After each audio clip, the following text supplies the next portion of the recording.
Welcome to Body in Balance Podcast.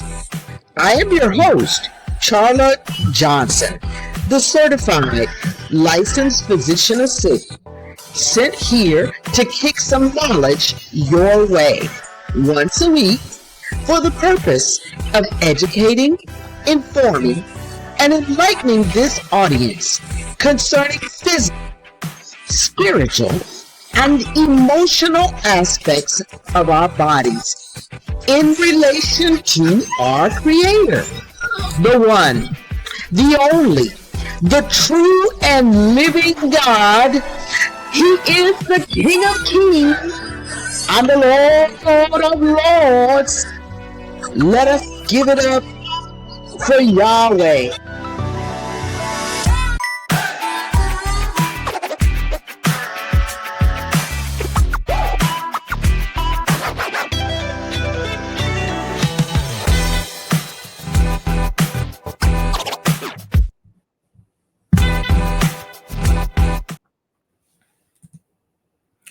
Hey.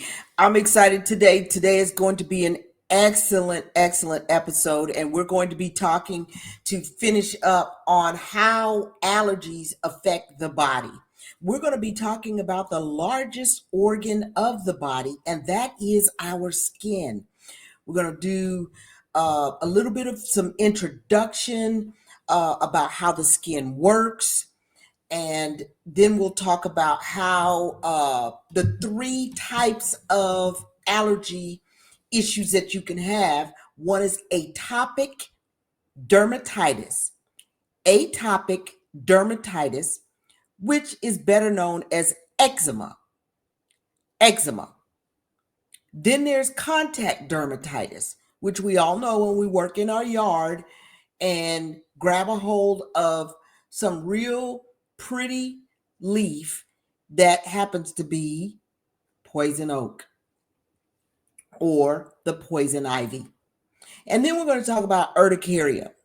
That's a type of allergy reaction that can occur and will make you have wells and rashes that will be there for a short time and then they'll go away. We'll talk about that. Now, I do want to give warning that there may be some pictures on here that may gross you out a little bit.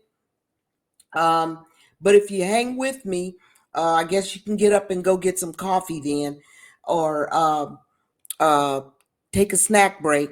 But it's pretty cool to see it so that you can get a better understanding of what's going on. So, do you have skin in the game? Skin in the allergy game? That's atopic dermatitis, contact dermatitis, or urticaria. Those are just an overview. Right now, I'm going to set up the stage for a video that I want you to watch. It's probably about 2 minutes or so we can learn what the skin does. It protects the other layers from the outside environment. It contains cells. In a minute, let me get it started right at the beginning. The average adult has about 6 pounds of skin, covering 18 square feet, making skin the body's largest organ. Let's look at how the skin is put together. Skin has 3 layers. The top layer is the epidermis. It protects the other layers from the outside environment. It contains cells that make keratin, which waterproofs and strengthens the skin. The epidermis also has cells with melanin, the dark pigment that gives skin its color. Other cells in the epidermis allow us to feel touch and provide immunity against invaders like bacteria and other germs. The bottom layer is the hypodermis.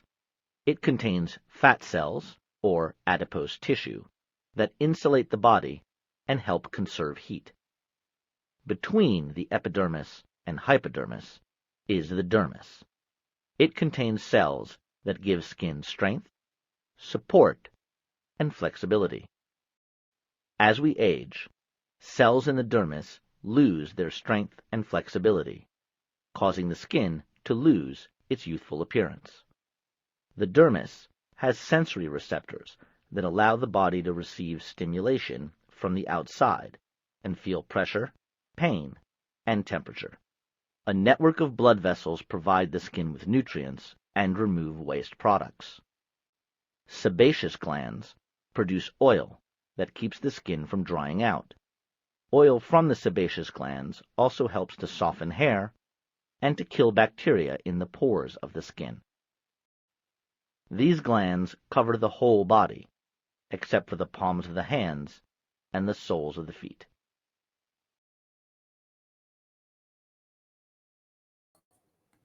So that video is our introduction to kind of help us to understand what we're going to be talking about when we talk about the organ. Now we're going to talk about disorders of this organ, the largest organ of our body. What's the agenda today? How the skin works. We just talked about I just showed you a video about how the skin works and the parts of it. Now we're going to talk about the disorders that can occur with your skin.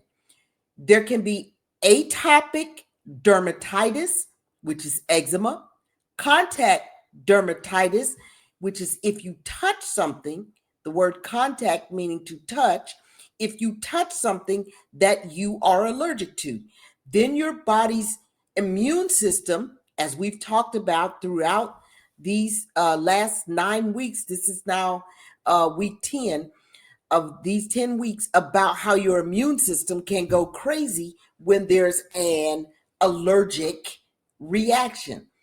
In contact dermatitis on the skin, the immune system registers something's not right, doesn't like it, and then it begins to react by having inflammation, swelling, and it can also itch, which it talked about the sensations that you have in the skin. And then it can, if you scratch it enough, you can tear the skin and open up and set yourself up for bacterial infections or fungal infections. Urticaria or hives. And then we'll talk about the conclusion of what you've learned or what you should have gleaned from this episode. So we looked at how the skin works on the video. I wanted to point out about the top layer or the epidermis having keratin. That makes the layers. That changes out ever so often. Every 30 days, that changes out. And then we talked about the melanin in there. So if you have more melanin, that means you would have darker skin. So African Americans have more melanin in their skin. It is a protection. So there's more protection against UV rays, against different types of attacks on the skin. However, that does not mean that African Americans cannot get melanoma or skin cancers. So when we talk about atopic dermatitis, if you look at this video and you see in the top there, there's a baby. And if you've seen some babies that have this really dry, rough skin on their cheeks, on their forehead, on their neck, their back, the backs of their hands, sometimes at their wrist, and along the ankles. A lot of times on babies, I talked about the allergic march. If your child has eczema on the cheeks like this, you do want to make sure that you let the pediatrician know, because they may need to see an allergist. Letting the pediatrician know, because there is a march, an allergic march. The first step is this eczema. Next thing that occurs is they'll start to get a lot of inflammation and congestion in their nose. They will snore a lot. And then it can lead to asthma, where there's inflammation not only in the upper airway, as we talked about several weeks ago, but in the lower airway also, because the upper airway and the lower airway is called the unified airway. So now we have an understanding of the allergic march. As a baby, it affects the skin, so the immune system is a little off when it comes to the skin. So um, contacting that skin, you'll feel the roughness of the skin. You need to watch your child for starting to have a lot of congestion. That means they'll have allergic rhinitis. The other thing that will develop because of the unified airway, if there's inflammation of the skin, inflammation in the nose, there's going to be inflammation in the lower airway that you have to beware of so the child can develop asthma. Now, if you look at the lower slide, this is a person that has eczema, and this is an adult, so you can see it on the ankle there and on the foot, around the ankle, around the elbows, and it's in the front part of your elbow, not the back part of your elbow. That distinguishes eczema from another skin disorder called psoriasis. We're not talking about psoriasis today. We're just going to be talking about eczema because there's a lot to go into this. So, what's the definition and the symptoms of atopic dermatitis or eczema? Well, it's a chronic skin condition, and it's characterized by dry, itchy, peeling skin. Often it affects children, like I said, but it can persist into the adulthood. Symptoms of atopic dermatitis is you'll have that dry, flaky, scaly, itchy skin that on Caucasians, it will be red looking. On African Americans, it's a little darker and it makes the skin look kind of leathery. So you may have caramel brown skin, but you'll have a patch of really dark, dark skin on the neck, around the ears, sometimes around the eyes. You'll see it on children around their eyes, their eyelids, and things like that. You have to watch that. The difference with if you have a darker skinned or a person that has more melanin, the skin gets even darker and it feels almost leathery, almost like the neck or the eyebrows, eyelids, on the neck, on the backs of the hand. It almost looks like it's dirty and they're not cleaning up. That's not true. That thickened skin is because they have eczema and it has become so inflamed, it's out of control, those patches. And so when you have a severe case like that, you have to make sure that you get your child to the pediatrician so that they can get the appropriate medications and treatment for the condition. Environmental triggers cause a lot of this. They need to be allergy tested. I talked about skin testing, or we do the RAS testing. We talked about those two types of tests. If you didn't see it, please go back and look at and subscribe to the channel, and you can see the steps of all the different organs we've already talked about.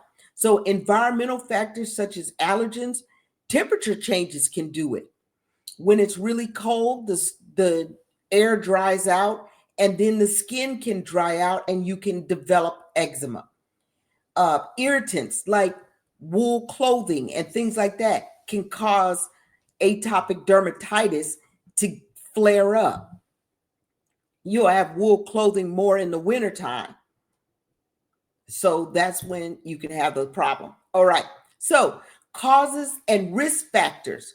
Well, genetics can play a big role. Genetics can play a big role in atopic dermatitis. So if mom or dad have allergies, have eczema, baby can have the same thing.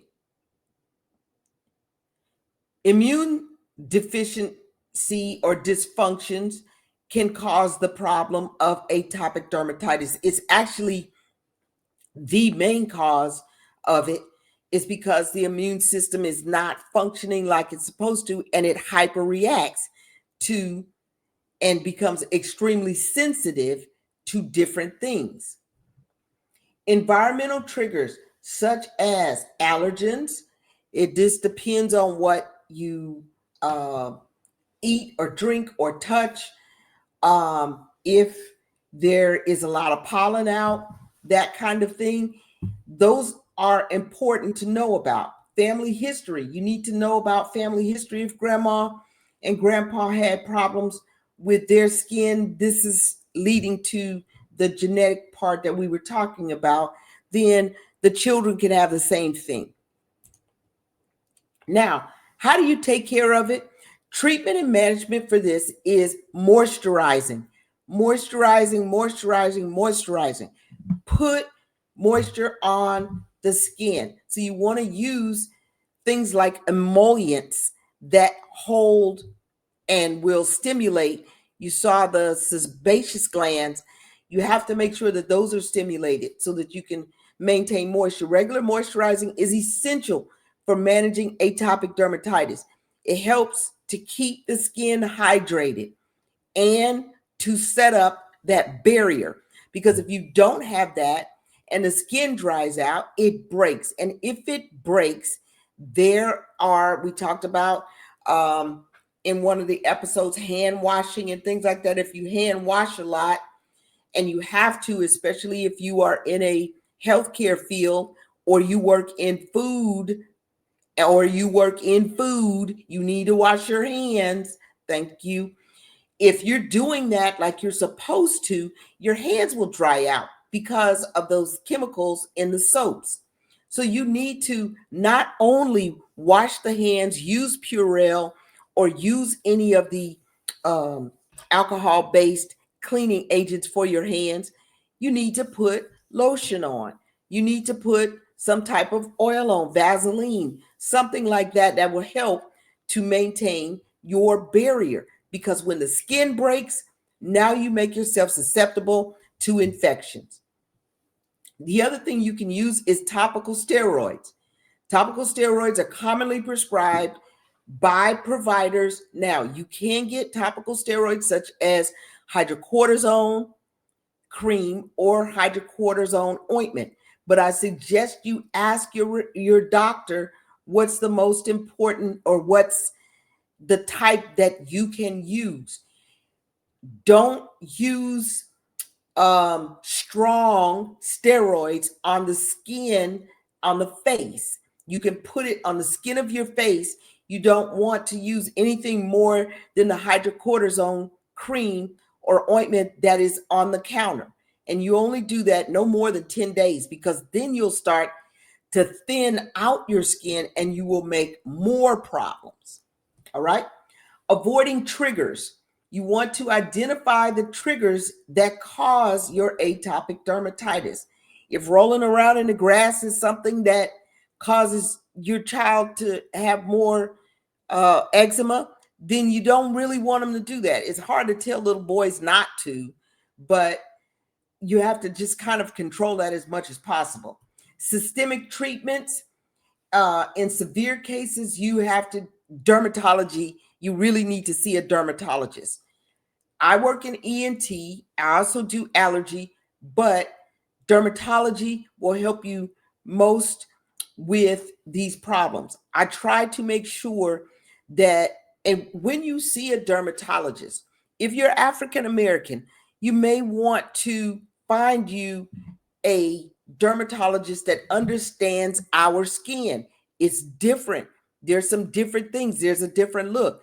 That's why I'm going to show you all pictures that will highlight the differences. Here you'll see, now we're talking about contact dermatitis. Contact dermatitis is something had to have touched you to cause or trigger the reaction. So what touched you? What triggered it?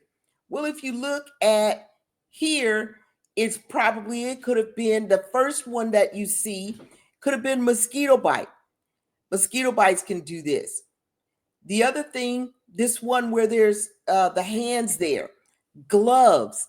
Gloves are common things. If you have latex gloves and you're allergic to latex, then your hands can break out. You see there's some Caucasian hands, the second picture, but the last picture are African American hands where gloves have touched the hand, and you see the difference. One is more red, irritated, inflamed. The other is more darker in color and thickened, but they're both contact dermatitis. Now, the middle one is there's a chain around the neck. That chain around the neck, that person may be allergic to nickel or may be allergic to silver, and it causes a rash. So let's talk about, let me go back because I wanted to show another little video. Itchy patches on your skin? It might be eczema. Eczema happens when the skin's barrier weakens, letting moisture out and irritants in. This causes redness, itching, and sometimes small blisters. Often, it's a mix of genetics and triggers like stress or certain soaps. While there's no full cure, keeping the skin moisturized and using gentle products can make a big difference. With a few easy steps, you can help keep eczema flare-ups under control. All right, so I wanted to throw that one in because it gave us a little bit of information about keeping this under control. The definition for different types of contact dermatitis is the irritant can cause reactions, and then it can damage the skin. When it damages your barrier, you have to watch out for infection. So, allergic contact dermatitis is triggered by your immune system not recognizing something's there that shouldn't be, and then it reacts. The problem is it hyperreacts, so it causes inflammation and can make the blistery rash, as it talked about in the video. Common triggers and allergens for contact dermatitis is allergens such as soaps, as I talked to you about. If you work in a health field or something like that, if you work in food industry, soaps, detergents, cosmetics can do it, can trigger reactions. Some people can't use Maybelline and somebody else may be able to. And so these different ones may not work with you. Plants that you need to avoid, I talked about poison ivy, poison oak. You just got to know what those triggers are and what they look like so that when you're gardening or you're working in the yard, you want to make sure you get that up. Now, there's a resin on that plant.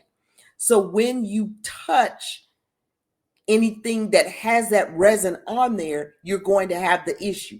You can put gloves on, pull those weeds up, but you have to be careful for how you take those gloves off, because if you take the gloves off where you go under and pull it out, pull it off, that's one thing. Or if you pull them off this way, when you're doing that, you should pull the gloves off in this manner so that it just pulls straight off and you're not making any contact with your skin. Otherwise, anything that poison ivy has touched, that resin gets onto you. Also on your clothing. So, managing the dermatitis, identify and avoid allergens that you know you can't contact. If you are allergic to latex gloves, you need to let your boss know so they can get these gloves at the top, the white looking ones. Those are vinyl gloves. Vinyl gloves are less likely to be causing any allergic reactions. You have these blue gloves. If they say non-latex, they're fine. But if they have latex in them, you're going to have issues. So you want to prevent from using those. You can use to calm the issue down or for treatment, triamcinolone. That's a steroid ointment, but you're going to have to get a prescription for that one. Hydrocortisone, you can get over the counter. Triamcinolone, you cannot. Triamcinolone is not one that you should put on your face or in your genitalia. Do not put it on your genitalia, this stronger one. You need to make sure that you use hydrocortisone cream because it's not, and don't use it for more than 10 days. Otherwise, you're going to have problems. All right. Loratadine is Claritin. That is the generic for Claritin. That will help with the itching. Now, if someone gets into contact dermatitis from poison ivy, poison oak, or something like that, I usually will give them, because the itching is so bad, I will give them loratadine because it blocks histamine 1. But there's also a histamine 2, and that's in the stomach. So I'm telling you this because you can take loratadine and the famotidine. That way you block all the histamine, anything that would make you itch. Both 1 and 2 would be blocked. Now you would use the triamcinolone, which is the steroid, to help with the inflammation and to calm down the itching. So now you have famotidine, loratadine blocking histamine, which is one of the chemicals that comes to the surface of the skin and makes you itch. The triamcinolone calms that down by cooling the inflammation off and not allowing it to swell. You also want to use like blocks. You can take blocks of ice and rub on, because if you slow down the blood circulation to the area, then you don't have as much problem with the histamine and the other chemicals that come up to make you itch. That's just a little gee whiz information. Now we're going to go on quickly to urticaria. This episode may be a little bit longer than some of my other ones that I've done. I want to show you the definition for the symptoms of raised wells, and urticaria is characterized by raised red on Caucasian people or on skin-colored wells on the surface of the skin. For African Americans, it turns dark. So you can see here where it's thickened like leather up in the right corner. And then in the lower corner, the arm that you see on the Caucasian person, you see where it turns reddish, but it swells in the middle. Urticaria will cause that. It pops up, and then if you go into a cooler room, it goes away. So you may scratch while you're outside if you have allergies. While it's hot in the summer, you'll scratch and that will pop up. But when you walk into a building to show someone, it's gone. And that's because your skin has cooled down. The inflammation has pulled away. The blood circulation is not right at the surface. And so the wells go away. You will get intense itching with urticaria. So therefore, the chemicals that I talked to you about, using triamcinolone, the medication of loratadine, Claritin, or Zyrtec, Zylol, even Benadryl can help. However, Benadryl causes drowsiness. Cetirizine or Zyrtec can cause drowsiness also, just so that you know. Swelling is associated with the urticaria, and it can be in different sizes and shapes. Now, acute versus chronic urticaria. Acute urticaria lasts for about 6 weeks and it goes away on its own. Sometimes you can get a viral infection and you'll have it for a few weeks, and then you start noticing your skin is getting these wells intermittently and then going away. That'll probably last anywhere from 6 to 8 weeks. But chronic urticaria, it will persist almost 3 months sometimes. Now, how do I treat chronic urticaria? I'm glad you asked me. What I usually do is I'll give somebody both the famotidine and the loratadine. I have them take both of them so we can block both histamine 1 and histamine 2. I also have them take more than the regular dose of the histamine 1. So where you would take loratadine, 1 tablet, I usually have somebody take 2 tablets of Claritin and 1 tablet of the famotidine. There have been times that I've had to go up to 3 tablets of the loratadine. Don't like to do that more than 30 days, but I want you to make sure that you're drinking plenty of fluids. You got to drink a lot of water because it can dry you out, dry your mouth out, dry your nose out, and that kind of thing. But if you take that, what it does is it reboots, just like you would a computer, it reboots your immune system so that it will stop having these intermittent rashes. Causes of the acute urticaria is often triggered by allergic reaction, whereas the chronic urticaria may have no way we can figure out what it is or why it's happening, but you just reboot the system and then usually it goes away on its own. Treatment for the urticaria usually focuses on addressing the allergic reaction. Now, we just talked about this using antihistamines, which is Claritin, Allegra, Zylol, Zyrtec. Any of those, chlorpheniramine, Benadryl, any of those can be used. They're first-line treatment for managing urticaria, usually in higher doses. Trigger avoidance, avoid whatever you know will make it worse or make it flare up. And some advanced treatments are using steroids or immune therapy, which is the allergy shots. So you have to diagnose it by finding out.